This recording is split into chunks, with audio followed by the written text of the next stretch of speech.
mga gwapang mga young people sa Hampason, no? Hindi ba yung Pastor Miguel Bulalangos? So, salamat kita sa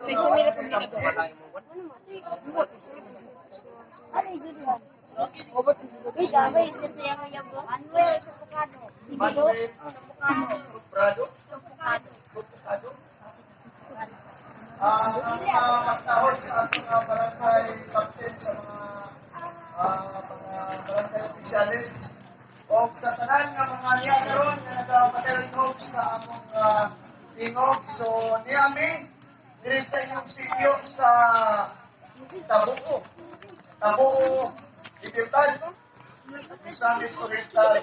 In behalf sa Christ Evangelistic Mission Team, so nagpasalamat kami sa pribiliyo na miyabot din sa inyong sityo. Mga higala, so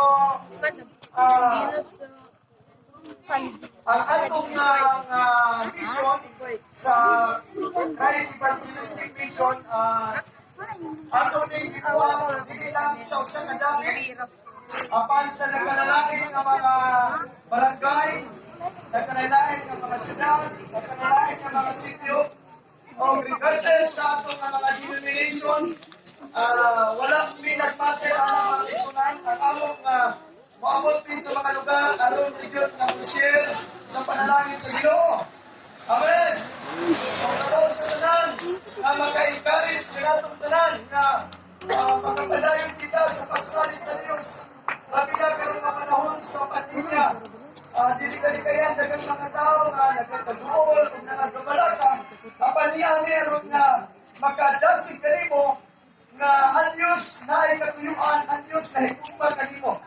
Higugma na pag-ayon sa Diyos, kita na higugma sa Diyos. So ato nadunggan o nakita nato ang mga presentation, nakita nato nga may gigapos, di ba? Mga bata, kita pa natong gigapos. Isa po pa sa mga gigapos.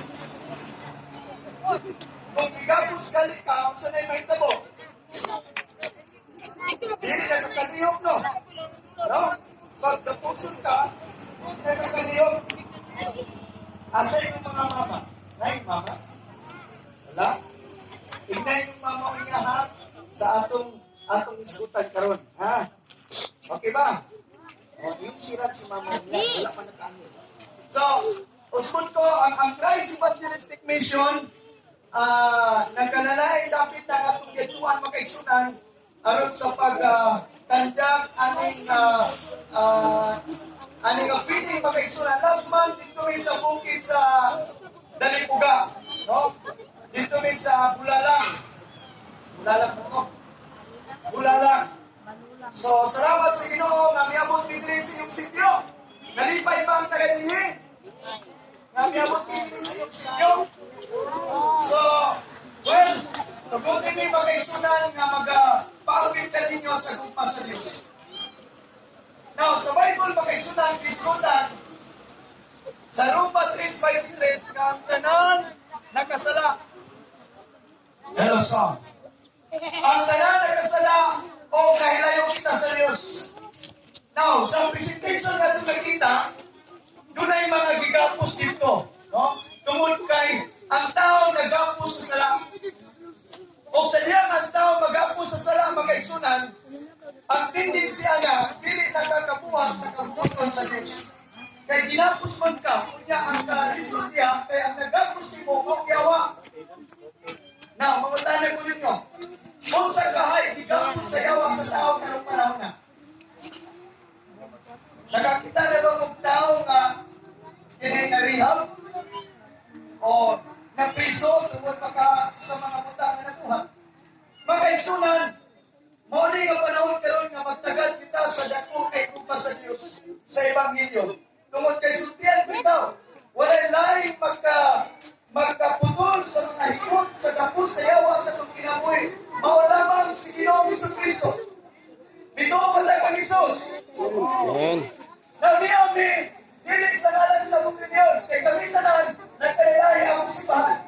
Ni ami, alam nga mundasi kanimo, pagpahinugdog kanimo, nga si Kristo Jesus na ikupa na to o humanata itaga ayawasan ni Kristo Diyos kay tagulit at labay lagi sa kamanatang hindi ko sa kalbari sa cross at tumalapakan si Jesus na tinang talaga kasalanan pag-eksunan sumalat sa kong di-mention ng versikulo. Now, batang pa sa Roma 8 pag-eksunan sa versikulo 1 na wala na hinukman kanila na kang Kristo Jesus. Wala na hinukman. Pero, mautahan ako nimo. Si Kristo ba, imong giangkon nga imong Ginoo, hari o panuluwa sa imong kinabuhi. Maura na yung solusyon na to. Dili ang imong reliyon, dili ang among reliyon. We don't care about religion. But what we care for is your relationship with the Lord Jesus Christ. Ang atong relasyon kay ano? Ang yawa mga kaigsunan, mao'y nagkapos karon sa mga tao sa kawalan, bisyo, droga, kriminalidad, tanan ng mga kalautan, mao na'y kapos sa yawa sa tao mga kaigsunan. Siguro kung nakakaroon si mo panimalay, na nabati ni mo nga nag-apos kag bisyo, naglaman tra ka huna-huna nga mahikawas na unta ka sa bisyo, sundian ko ikaw, ang imong gikinahanglan karon si Kristo nga imong hari o panuluwas sa imong kinabuhi. Ang una si Kristo nga siya ang imong panuluwas sa imong kinabuhi. Igsuli ka na, dili na lim ang gibuhat ni Kristo ibabaw sa Kalbaryo sa cross. Mautay hinungdan nga aron nga ikaw ug ako malugat gikan sa gahom sa pagkapiniriso sa sala mga kaigsunan. Now, matod pa sa ikaduhang Korinto 5 versikulo 17, nagaingon ang pulong sa Dios nga ang tanan nga nakang Kristo bago na sang binuhat. Ang daan mangagi o ang bago masipangabot. Na pang-kaigsunan mao ni ang pasabot. Ang kabaguhan dahil sa kinabuhi mga kaigsunan na ang Kristo. Bisan kung saan imong paningkamot, kung dili makaangklag ang Kristo ang imong kasikasin, dili ikaw yung mausap ang dagan sa imong kinabuhi. Magapos ka yapon mga isunan sa tanang utang, nga mga dili maayo mga isunan. Sama sa mga bisyo, sama sa mga butang mga isunan, na diin gikaligututan sa Diyos. So niya ang mga isunan, dili sa imsikyo sa tabuo, aron nga dasig kanimo na mintas dunang may kahigayunan karon ang panahon nga kita magpinunanay sa paghinulsol. Dali naman ang pagsugid kinakasala ka, pero kung dili nimo na buhaton sa kinasingkasing na yung pag-igsunan, dili kayo mausap ang dagang sa inyong kinabuhi. Now, pipilan sa mga batang noon dili nga kauban na mo nagasinati pag-igsunan sa kinabuhi na din nalulong sa bisyo. Now, way back in years ago mga kaigsunan, more than a decade, na din sa mga kanako, na din na nagapos ko sa bisyo mga kaigsunan. Sa Cagayan, di mo City, taas kay kong buhok mga kaigsunan. O ang akong kalipay mo na yun ang pagsigig sayaw, kay nahimo kong performing arts sa Cagayan de Oro. O ang akong kinabuhi, na nagpipindi sa kailayan, sa Episurya, sige kong kapuntagan tungkol sa bisyo mga kaigsunan. Apan salamat sa grasya sa Ginoo nga niabot ang panahon nga dunay gigamit ang Dios aron nga mag-evangelize sa Ebanghelyo sa pulong ni Kristo sa kinabuhi. Nabulit ko na sabta.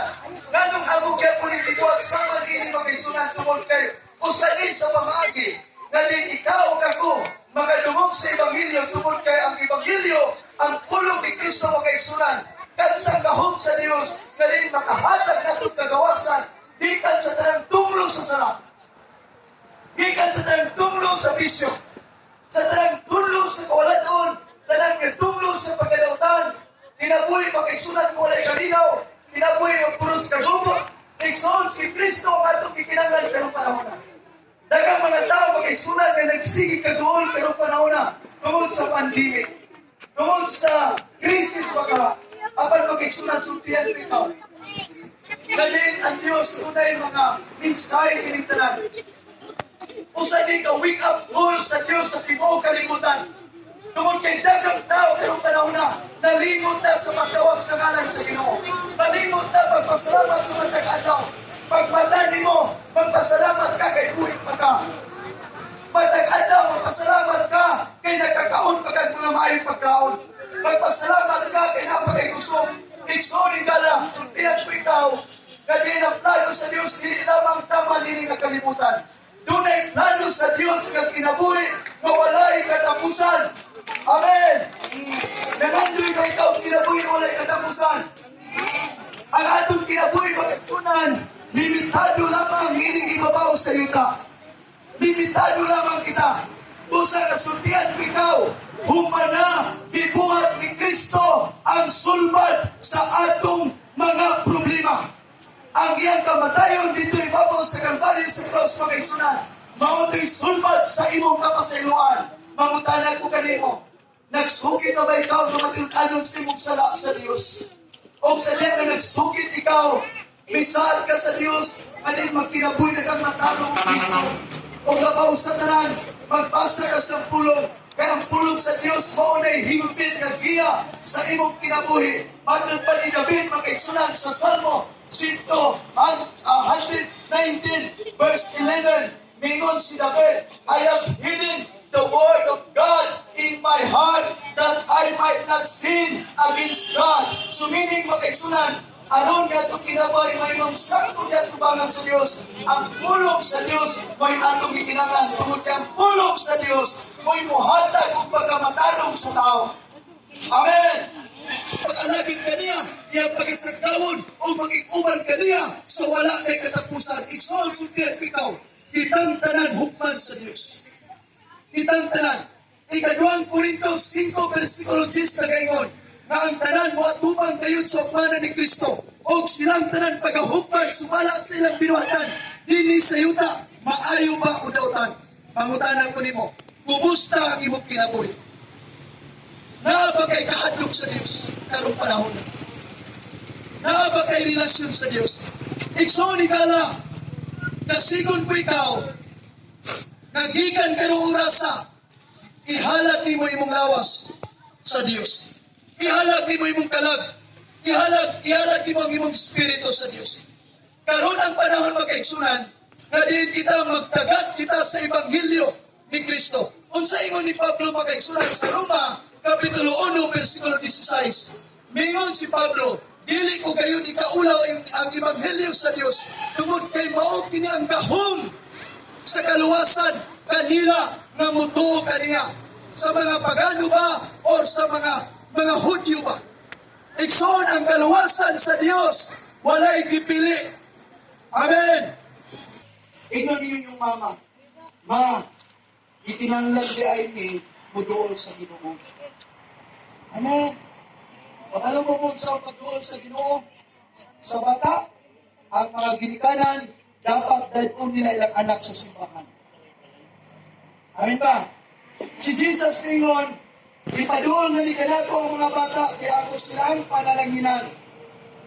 Dagang mga inahan ningon anak, dili na mo sa balay natin, mo simba ni Papa, bantay ba yan kang tiroa, kasi humon sa iri.